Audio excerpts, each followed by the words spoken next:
Masechet Souka, traité Souka, Daf Zayin, feuille numéro 7. Nous sommes à la feuille 6, à la dernière ligne. Amrele Rav Kahana et Ravasi les Rav. Rav Kahana et Ravasi ont dit à Rav, Ve'amidenu keneged rosh tor. Pourquoi est-ce que la troisième paroi, qui est d'une longueur, d'une largeur du poing, pourquoi on ne la mettrait pas en oblique pour qu'elle soit dirigée vers le bout de l'autre mur afin de former une fermeture de la souka? Chatik Rav, et Rav n'a pas répondu. Itmar Nami, on a également l'enseignement Amar Shmuel de Shmuel, Mishbeh de Lévi, au nom de Lévi, qui dit Marbido Keneged Ayotse, que cette troisième paroi, d'une longueur, d'une largeur de poing, on la place au bout d'un des deux murs complets. Ren Morim Bemidrasha, et ainsi on enseigne dans la maison d'études, Marbido Keneged Ayotse, qu'on la place au bout d'un des deux murs complets. Rabbi Simon Vitema Rabbi Yosha ben Levi Amar, Rabbi Simon, et certains disent Rabbi Yosha ben Levi, a dit Oselo Tefar Shorek. Cette paroi doit avoir une longueur d'une largeur du poing un peu élargie.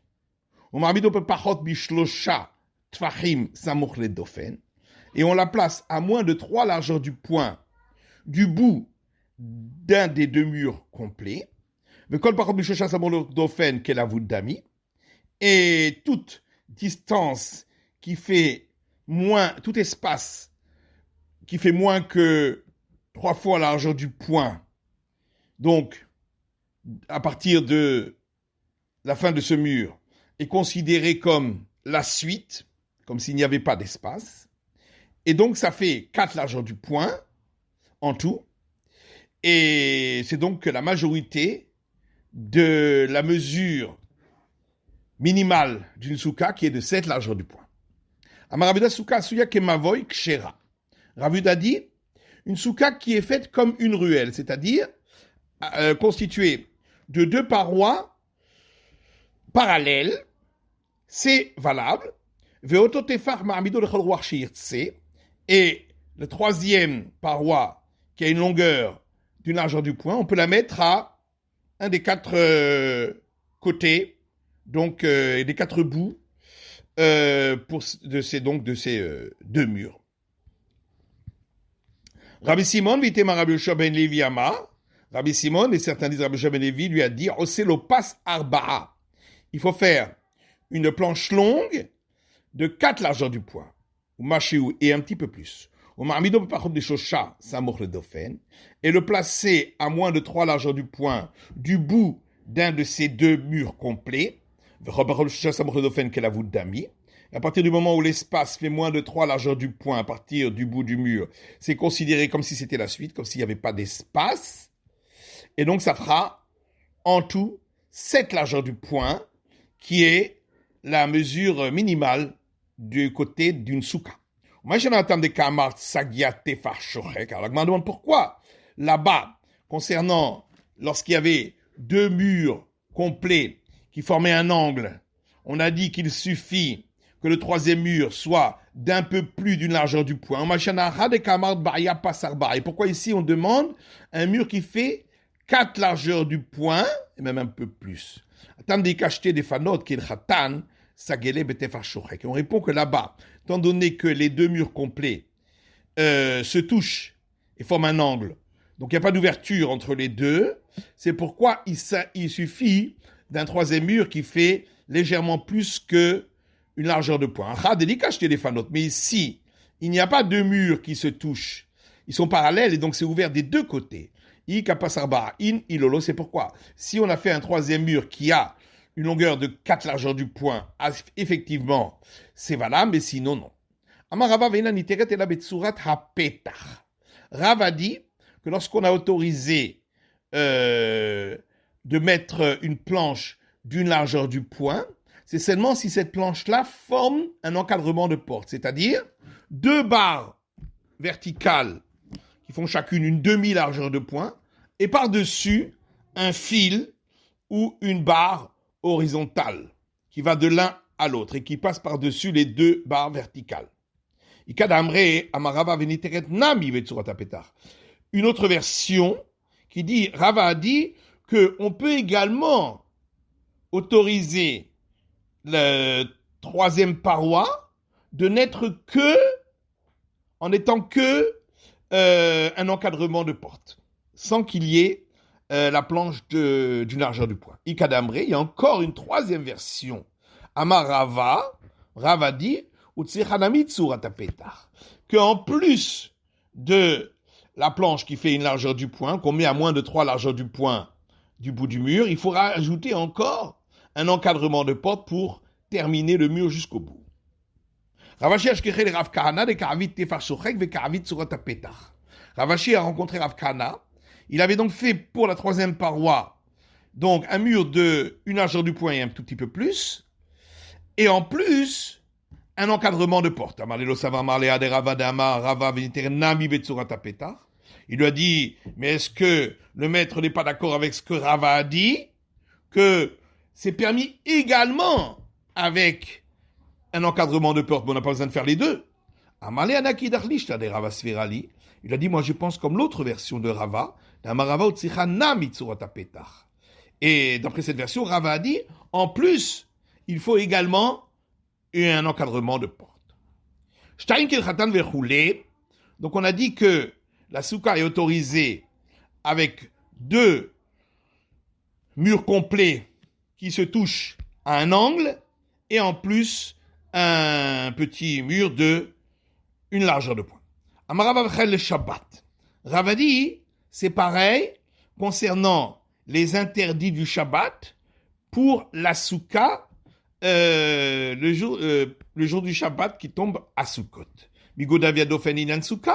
Puisque on considère que cette troisième paroi d'une largeur du poing est considérée comme une paroi entière pour fermer la souka, on la considérera également comme une fermeture au niveau du Shabbat pour considérer que ce qui est à l'intérieur est un domaine privé, bien que normalement le Shabbat, il faut une clôture qui ferme même, où il y a une fermeture même au niveau du 4e côté. Mais ici, on se suffira de la clôture de la souka, puisqu'elle est valable pour la souka, elle sera valable pour les interdits du Shabbat. Et il va Abaye objecte, ou bien Amrinan Migo, est-ce que on peut utiliser cet argument de dire, puisque c'est valable pour l'un, c'est valable pour l'autre, pourtant il y a d'ofen souka que d'ofen Shabbat. Pourtant il y a une braïta qui dit, la paroi de la souka, c'est comme la paroi du Shabbat, donc elle peut être constituée de barres verticales ou horizontales qui sont espacées, mais à condition qu'il n'y ait pas entre chaque barre un espace de 3 largeurs du poing. Et dans ce cas-là, s'il y a moins que 3 largeurs du poing, on dit lavoud, et donc c'est comme si l'espace était comblé. Shabbat al souka. Par contre, les règles du Shabbat sont plus sévères que celles pour la souka. Shabbat enaniteret elabe omed meroube à la paroutz. Parce que le Shabbat, on autorise un espace, le considérant comme espace privé, que lorsque les fermetures de cet espace font une mesure plus grande que les ouvertures. Machenken besouka, mais cette règle-là n'existe pas pour la souka. Il avait été Shabbat des souka à souka. Ça voudrait donc dire, n'est-ce pas, que la souka pendant Shabbat, on est plus rigoureux pour les règles du Shabbat que la souka elle-même. Et donc on voit qu'on ne dit pas, puisque c'est valable pour l'un, c'est valable pour l'autre. La Gemara dit non, c'est pas ça l'explication de la Braïta. Yetera Shabbat de Alma al Shabbat de Souka. La Braïta veut dire, les règles d'un Shabbat en général sont plus strictes que les règles du Shabbat lorsqu'on est dans la Souka pendant Sukkot. Parce qu'on dit, puisque c'est valable pour la Souka, ce sera valable pour le Shabbat. Yachilit nenami Yetera Souka de Alma al Souka de Shabbat. Alors à ce moment-là, on devrait dire également la même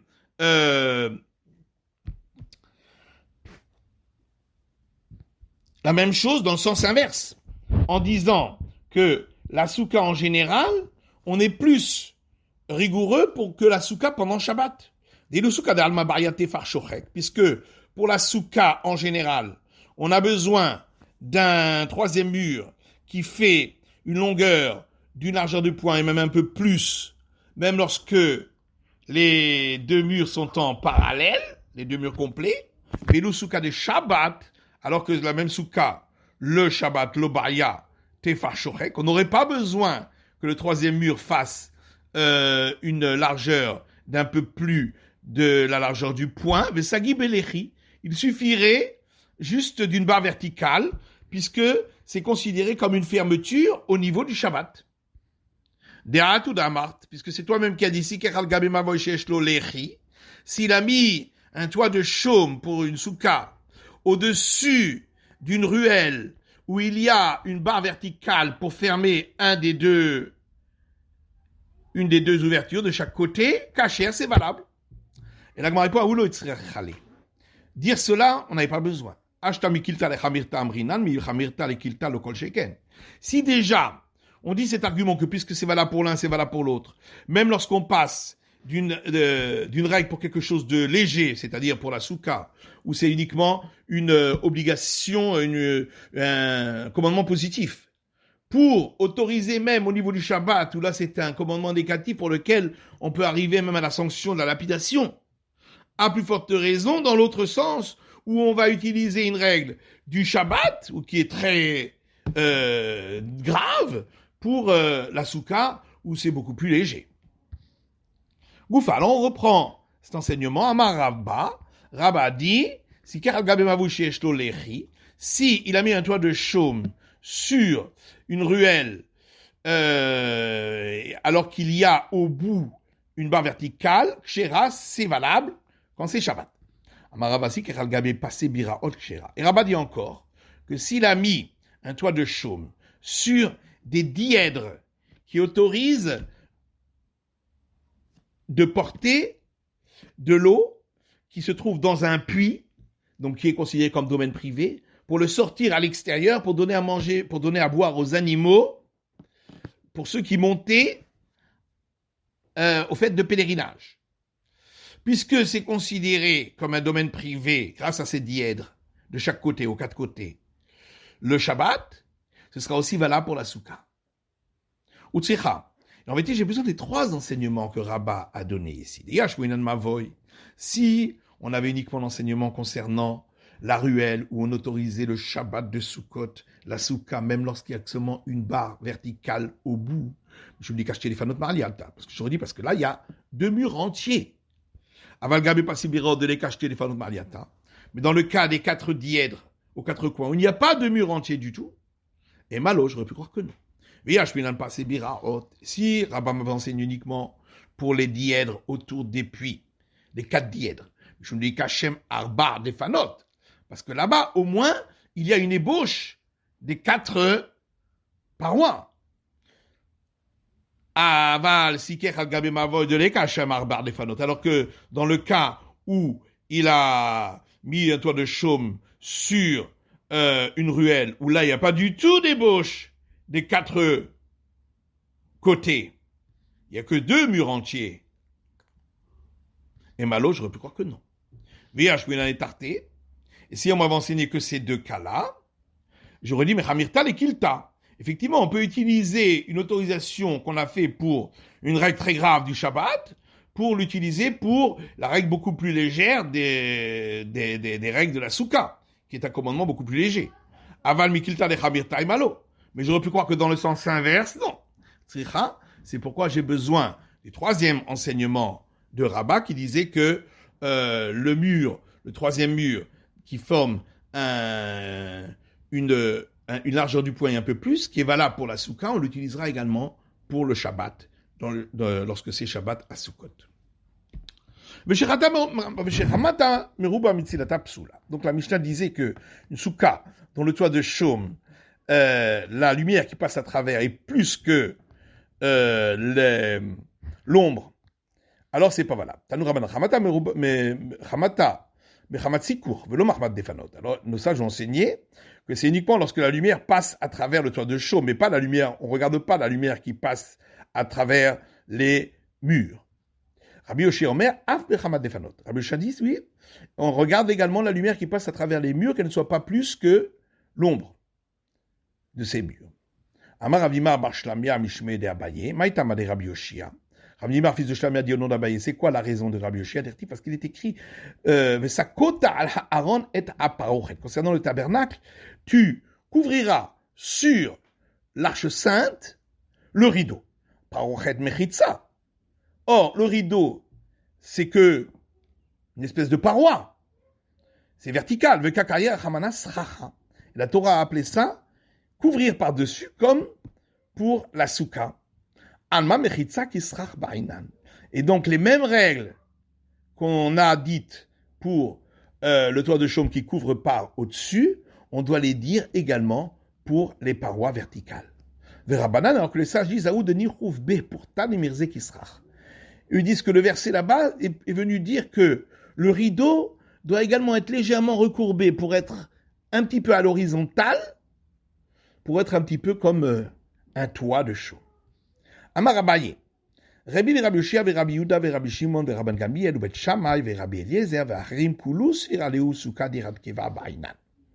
Abaye dit, Rabbi et Rabbi Yoshia, et Rabbi Yehuda, et Rabbi Shimon, et Rabban Gamliel, et l'école de Shammai, et Rabbi Eliezer, et la chita donnée par d'autres, tout cela pense que la souka, elle doit être faite un petit peu comme une maison qui est une habitation fixe. Rebi, alors Rebi d'Etania, puisqu'on a vu dans une braïta, Rebi Omer Kol Souka Shen Barbaramot Alarbaramot, Psula, que toute souka qui n'a pas des côtés de 4 coudées, donc de chaque côté, c'est pas valable. Pourquoi? Parce qu'il faut que ça ressemble à une maison. Or, pour la maison, on dit la même chose. Rabbi Yoshia, Adamran, Rabbi Yoshia, c'est ce qu'on a dit, que d'après lui, les murs de la souka également, il faut faire attention qu'il ait plus d'ombre que de lumière, comme dans une maison. Rabbi Yuda, d'Etnan souka shigvo aleman kaf amapsula. Comme on a vu une autre Mishnah qui disait, la souka dont le toit de chaume est au-dessus d'une hauteur de 20 coudées, c'est pas valable. Rabbi Yuda marchir. Et Rabbi Yuda dit que c'est valable. Parce que Rabbi Yuda considère que c'est vrai effectivement que pour faire un toit si haut, on est obligé, ou on doit normalement faire une structure plus résistante, comme celle d'une maison, mais pour Rabbi Yuda, effectivement, il faut que ça ressemble à la structure d'une maison. Et Rabbi Shimon, et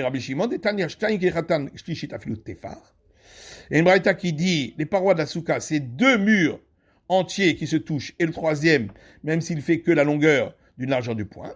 Rabbi Shimon Omer, alors que Rabbi Shimon dit, Gimel Kilchatan, 3 murs complets, ou Revit Afilut Tefar, et le 4e mur, sa longueur fait la largeur du poing. Donc d'après lui, ça doit être fermé donc des 4 côtés, comme une maison. Rabban Gamliel et Rabban Gamliel et Tania, une braïta qui dit, c'est soukato berosh agala ou berosh sfina. Celui qui fait sa souka sur une charrette ou sur un bateau, Rabban Gamliel possède. Rabban Gamliel dit que c'est pas valable parce que ça ressemble pas à une maison, puisque c'est mobile et c'est moins résistant. Et Rabbi Akiva marchir, et Rabbi Akiva lui dit que c'est valable. Bet Shammai, l'école de Shammai, dit Nan Misha Yerosho Verubo Besuka. Une Mishnah dit celui qui avait la tête et la majorité du corps dans la souka, Veshulchano Betoch Habayit, alors que la table est dans la maison. Bet Shammai postine. Bet Shammai dit la souka n'est pas valable s'il n'y a pas la place pour mettre également la table. Ou Bet Hillel marchirim, et Bet Hillel disent que c'est, l'école de Hillel disent que c'est valable quand même. Donc d'après l'école de Shammai, il faut que ça ressemble à une maison, qu'on puisse y mettre également la table. Rabbi Eliezer, et Rabbi Eliezer dit non, c'est marqué dans une Mishnah, c'est soukato kemin tsrif. Celui qui construit sa souka comme une espèce de tente, constituée de 2 murs qui sont penchés et qui se touchent l'un l'autre en haut, donc il n'y a pas vraiment de toit, ou chez Samcha les Kotel, ou d'un seul mur qui est accolé, qui est penché, qui est accolé au mur, d'une seule paroi qui est penchée accolée à un mur, et donc il n'y a pas de toit. Rabbi Eliezer possède. Rabbi Eliezer dit c'est pas valable, le fichier de la gamme, parce qu'il n'y a pas de toit. Alors ça ne ressemble pas vraiment à une maison. Hachamim Achirim, que les sages disent que c'est valable. Acherim, et la Chita appelée celle des autres, des Tania, comme c'est marqué dans une braïta. Acherim Omrim, les autres disent Souka Asuya Keshovar. Une souka qui est faite comme un pigeonnier, donc qui est en cercle. Pessoula n'est pas valable, le fichier là Zaviot, parce qu'elle n'a pas d'angle, donc ça ne ressemble pas à une maison. Amar Rabbi Yochanan, alors Rabbi Yochanan lui dit, souka asuya kekivshan, une souka qui a la forme d'un creuset, donc qui est en cercle. Si la circonférence du cercle permet qu'on y assoie autour 24 hommes, Kshera, c'est valable. Veula psoula. Sinon, c'est pas valable, c'est trop petit. Keman, Kerebi. Ça va comme Rebi, d'Amar, qui a dit que la souka doit avoir une assez grande dimension. Kol souka she'en ba'arba amot al arba amot psoula. Et que toute souka qui n'a pas des côtés de 4 coudées de chaque côté n'est pas valable. C'est la fin de l'étude de la feuille numéro 7 du Daf Zayin.